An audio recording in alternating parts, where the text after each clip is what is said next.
para mabastog pagin nila suporta sa dasol na tuig. Hindi na ito mayor. Ang atong pusog na partner, ang kapatlagan sa atong dinagyan sa Iloilo Festival Foundation Incorporated, Chairman Mr. Jackie Peña.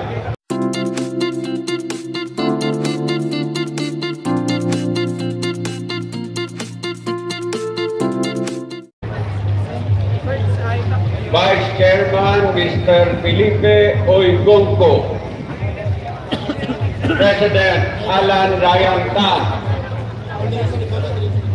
Vice President John Alexander K.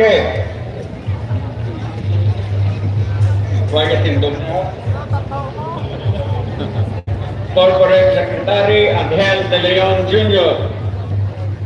Ang kauyat sa kwarta si Dr. Roland Uy. Ang Assistant Treasurer si B. Ivy Correa. Aton niya Trustees Dr. Ronald Sebastian, Dr. Rogelio Florete Sr., Honorable Honorato Tatoy Espinosa, Mr. Jan Lex Bayumbong, Mr. Ruel Castro, Dr. Ronald Lito, maraming tindog, kasi Mr. Jose Lyson Jr. Napakatagin sila.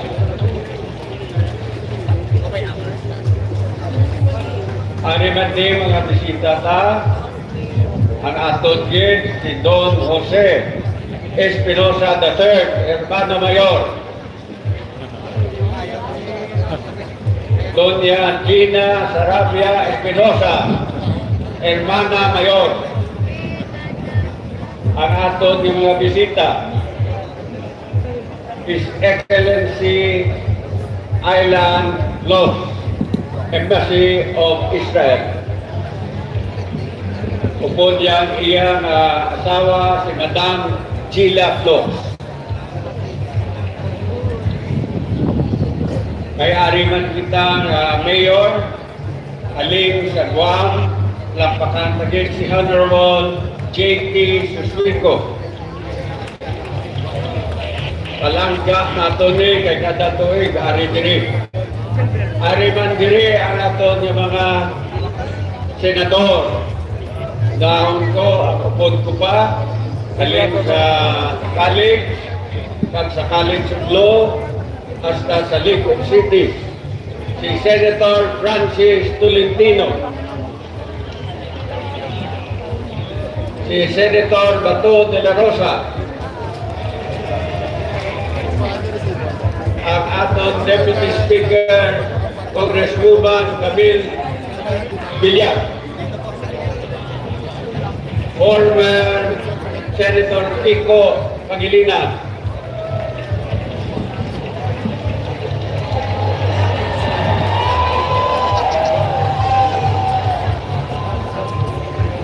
Senator Risa Ontiveros,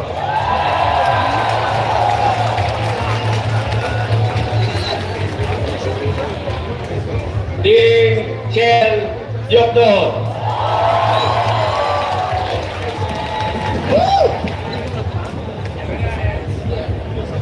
ang palangga ko nga gobernador, ang akon gobernador, galing wala ko kaboto sa iya, Governor Toto Defensor, kag iya nga palangga nga First Lady Lapakan naton. Kasi kalipatan ko, ang akon nga isa kidlang nga First Lady, Rosalie Sarabia Trenia. Ang aton Vice Mayor, dalayan man iya First Lady, lapakan lagi, si Girlie Ganson. May ari pa po di mga listahan kasi tapos ko, auto ko. Ang aton Cura Paroko, Raghunath Father Nelson Sanda. Gid palapitan na gid ko. Liyas ang nagamasakit ka, nagapanguyok gid kami sa imo. Salamat gid Father. May ari pa di ba lang? Peace Echo International Philippines, Alexei Cruz. Panggit ko din ni Alexei Cruz. Peace Iloilo 2025. Karen Mendoza. Fiction. Karen Mendoza, Fiction. Nagamaasin.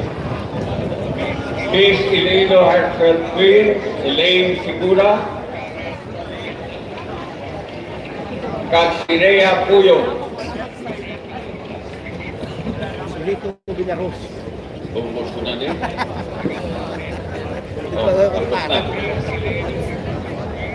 Ito direksyon na ta ha, para na sugot na din nagyan. Kadali na kamo?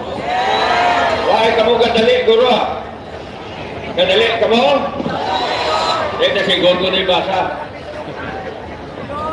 Today, we once again gather to celebrate our Dinagyang Festival, a testament to our living faith, unity, and vibrant culture. Ay, nalipat ko. At t-shirt today ginatag ni Joker, Peña Florida, sa Island Souvenir. Festa Festival, Arin na Nawanyo.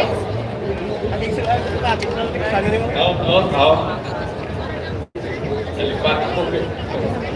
Kabalik ko na ha.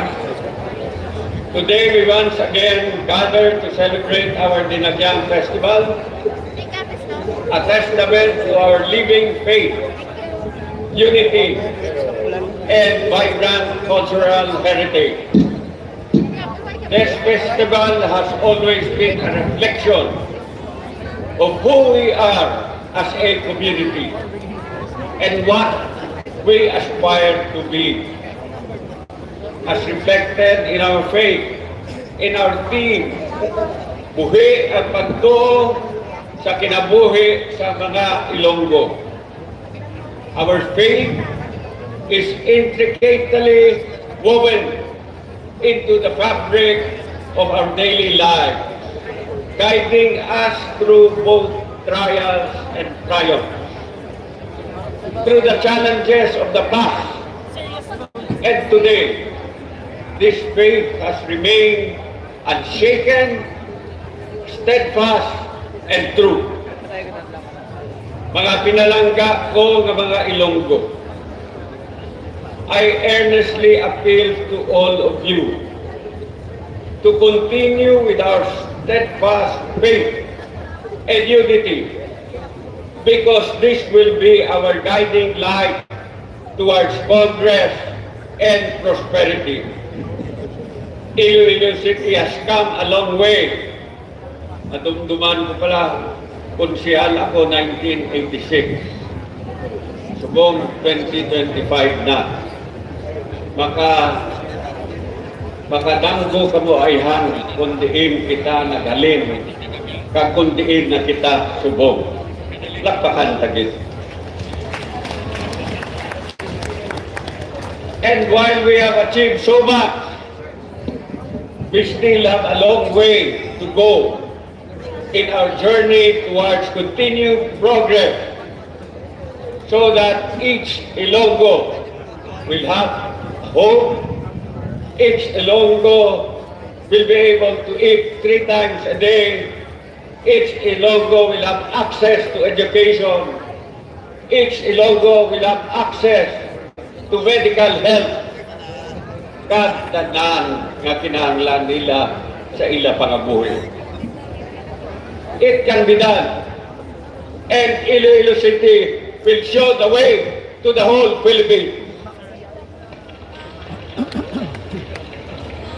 It is in this faith and unity that will carry us forward and help us overcome any obstacles that we face today. Through the years, the Digradyang Festival has served us as a reminder to us Ilonggos that we can stand the time becoming stronger and becoming prouder each year. And today, as we revel in music, dance, and art, let us also recommit to our core values: compassion, unity, resilience, inclusiveness, and cultural pride. These values have always been pillars of our community, and they will continue to guide us as we continue to build a brighter future for all Ilonggos. Let us honor our rich heritage by preserving our traditions and passing them on to future generations. It is through these traditions that we maintain identity and ensure that the spirit of Dinagyang and Senyor Santo Niño lives on. As we look ahead, let us strive to build a brighter tomorrow, grounded in faith, resilience, and our unmistakable Ilonggo spirit. Mga pinalangga kong Ilonggo, let us celebrate with fervor. Let our voices resound with pride. Let our hearts beat as one. Together we can achieve greater things for our beloved Iloilo City. Viva Senyor Santo Niño! Viva! Viva Senyor Santo Niño! Viva! Viva Senyor Santo Niño! Viva! Happy Dinagyang sa atong tanan. Madamo gid kasalamat. Ala pira Iloilo!